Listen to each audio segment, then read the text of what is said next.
St. Kitts and Nevis made its maiden presentation on Tuesday of the Voluntary National Review, the VNR, on the United Nations Sustainable Development Goals. The delegation from St. Kitts and Nevis, led by Minister Konris Maynard, presented the gains the Federation has made on the Sustainable Development Goals and the challenges that still persist. Minister Maynard, in his presentation, highlighted plans to address water shortage in the country, brought on by the changing climate and persistent drought. St. Kitts and Nevis has 99% access to clean and safe water and 87% access to sanitation services. However, our country is amongst the most water-scarce countries globally.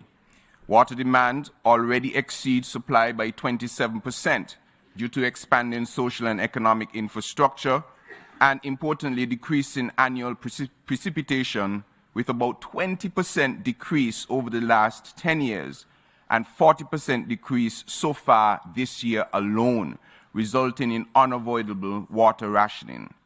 Further, our country continues to grapple with increasing saltwater contamination of groundwater supplies due to sea level rise and decreasing aquifer recharge. Desalination is identified as a long-term solution, and work has commenced towards the installation of our first publicly owned desalination plant donated by the United Arab Emirates. He also spoke to the country's energy situation. SDG 7, Affordable and Clean Energy. We are pleased to report that access to electricity increased from 93.5% in 2001 to 100% in 2017. However, we presently rely heavily on fossil fuels, leaving our country vulnerable to oil price fluctuations that directly impact electricity costs. Consequently, our government is actively pursuing transition to wind, solar, and geothermal energy.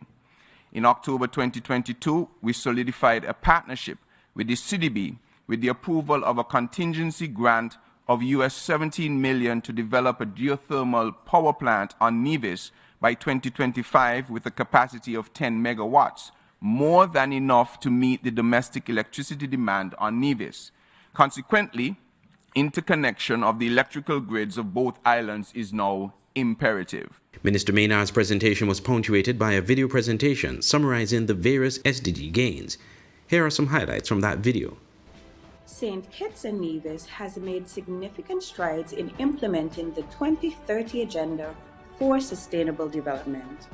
Our development initiatives over the past 2 decades have targeted accelerating economic growth with a focus on employment, resulting in a fall in the levels of poverty, improved social services, and expanded social protection for poor and vulnerable households.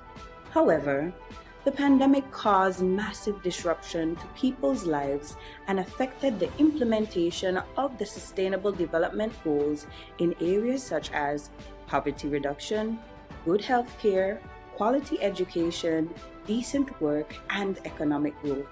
St. Kitts and Nevis's new National Development Planning Framework, which guides the country's development planning for the next 15 years, is well aligned with the Sustainable Development Goals and the government's vision for the country to become a sustainable island state.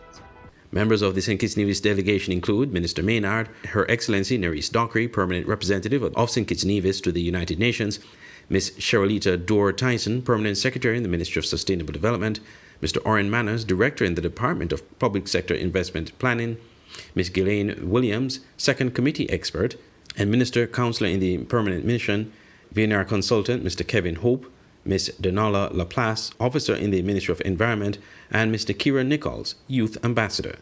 I'm Andre Huey for SKN Newsline.